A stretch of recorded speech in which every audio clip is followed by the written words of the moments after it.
Are the Yankees back? That is the question. Fresh off their sweep of the Phillies, they've won 5 straight games. They head into a weekend series against the Blue Jays. So let's take a look at the state of the Bronx Bombers. We're going to do it with Brian McKeon. He's a co-host of the Locked On Yankees podcast and joins me now. Brian, welcome. First time with us doing this. Good to talk some Yankee baseball with you. How's it going? Dexter, it's a pleasure to be on with you. Really a change of mindset when it comes to the Yankees, right? When you thought they were playing so terribly and all of a sudden they've seemed to sort of figure things out. I look forward to discussing it. Yeah, I do. It seems, I'm going to be cautious there. Seems like they're figuring things out, but I know the fans want to hear what you have to say on this. So, Brian, let's start with this. Let's look back at what the Yankees did prior to the trade deadline. How do you evaluate the Yankees' acquisitions of Jazz Chisholm, Mark Leiter Jr., and Evanly de los Santos at the trade deadline? Do you think these moves address the team's most pressing needs? Well, to be honest with you, I thought when the Chisholm trade came in that was the first of many. It felt like a smaller trade that was going to wind up resulting in bigger moves, and it really didn't. They didn't make a lot of more moves, and it seems like he's injected a level of energy that the Yankees did not have prior to him coming in, especially with the home runs lately. You've seen the stats that projected that if he played all of his home games at Yankee Stadium this year, he'd have significantly higher power numbers. It just feels like he's injected a little bit more energy, and you got to look at all the moves, right, collectively. Sometimes the big players aren't out there to go get, and sometimes those big moves aren't out there to go be made. Is it worth mortgaging your entire future and risking your entire farm system to make moves that can make you maybe marginally better? And Brian Cashman decided no, and I think looking back, you wanted bigger moves at the start, but now you look at it and you think, oh, they actually preserved their future and they're looking like a better team coming out of the break. I really don't know how you could have a problem with this as a Yankee fan. Yeah, the energy has been different. We've definitely seen that with them coming out of the break thus far, and you hope that it can continue with some of the pieces that they added, Jazz Chisholm being the big spark there for the Yanks. Now, fans, they've been asking for some of their struggling players in this Yankee lineup to step up and help Aaron Judge and Juan Soto. DJ LeMahieu had a breakout performance, driving in a career-high 6 runs against the Phillies on Wednesday.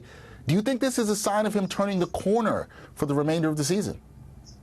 Unfortunately, I don't see that. It feels like, to me, from what I've seen out of DJ LeMahieu this year, it feels like he's almost turned a corner on the other side of his career. And you hate to see that, because 2019, 2020, he had some of the best years as a Yankee that really I've seen in my lifetime, winning a batting title, playing really well at the leadoff spot of that lineup. It just feels like DJ LeMahieu is out there for his fielding prowess. He puts together professional at-bats, but he just can't drive the ball or hit anymore.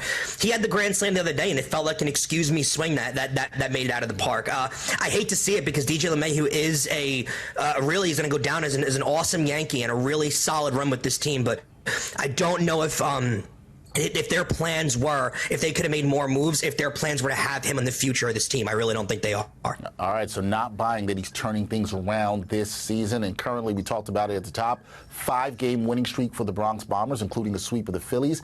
And this is the thing, Brian. Despite the summer swoon that we saw from the Yankees, they're still tied for the most wins in baseball at the time of us recording this. What do you think has been the key factor in this recent surge, a 5-game streak? And do you think this team has turned a corner to where they're looking like they did earlier in the season? Do you think the Yankees have turned a corner now? Yeah, it really just goes to show how unbelievable they were at the start of the season, right? They got off to such a hot start, and it really preserved their record, where now they could almost have afforded that swoon. You don't want to have it, but you can almost afford to have it. The key, I think, is getting to pitchers early and getting involved in games early. The offense isn't waiting to come back into games. You're not down runs and waiting to figure things out. They're getting at it early. They're scoring early on in games. They're getting at, you saw in the Phillies series, they went at Nola and Wheeler and attacked them early, scored runs early, and set the tone themselves going into those games. You need that, especially with the starting pitching struggling lately. There is such a difference in a starting pitcher going into a game with a lead as opposed to not having the lead, right? You go in with the lead and you can pitch confidently, you can pitch more aggressively, you can really go after guys. Whereas when you don't have a lead and you don't have confidence that your team can score runs, it affects the starting pitching so much more, because you feel like you have to be perfect on every single pitch. You start scoring runs a lot more. You start giving your team a little more confidence in your runs per game and scoring early. It allows your starting pitchers to be a little more aggressive, and it allows the team to be more aggressive as a whole. And that's where the Yankees thrived early on in the season. So if you can get into that rhythm and get into that groove, it really feels like get Cole back on track, get Heel to keep pitching the way that he's been pitching, have Carlos Rodon string together a few more of these really good starts, it really can be a scary team with that 1, 2, 3 at the top of the rotation. Plus this offense scoring early, it's going to be a hard team to stop. Yeah, and during this 5-game winning streak, they've been putting that together, scoring the runs, some solid pitching there as well, and the bullpen looking a bit stronger. So now looking ahead, upcoming series this weekend against the Blue Jays, what are you keeping your eyes on with the Yanks, and what do you think is going to be crucial for them to continue their winning streak? Again, I'm going to look at scoring early on in games, their starters giving good performances, and I want to look at the bullpen, right? There's a lot of curiosity as what they're going to do going forward, especially into the postseason with their bullpen. Is there a possibility that Luis Gil gets moved into the bullpen? But I'll tell you this, the acquisition of Leiter Jr. to me is going to be one of the more understated acquisitions of the trade deadline for any team in baseball.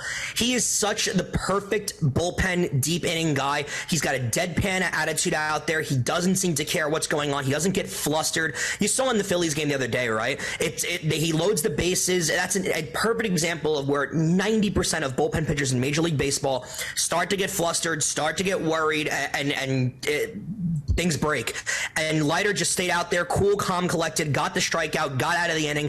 You need pitchers like that in big spots, and especially lately with the way that it's felt that Clay Holmes can't get you out of big spots, Leiter's able to do that. Leiter's a deadpan, no heartbeat, doesn't care kind of guy at the back end of your bullpen. You need guys like that. So you got a Blue Jay team coming into town that sold a lot at the deadline, got rid of a lot of their key players, and now moving forward, I mean, where's their motivation to play the rest of the season? This is a really good opportunity going into the longest homestand of the year for them to really be able to stack some wins and get fat in the month of August where their schedule really, really dwindles down. All right, we will see if the Yankees are able to do that, stack some wins, especially in the month of August. Right now, at least for the Yankee fans, it looks like they are back. 5-game winning streak. They will see if they can make it 6 on Friday when they start a weekend series with the Blue Jays. That is Brian McKeon, co-host of Locked On Yankees podcast. Go check that out. Brian, appreciate you joining me for the first time.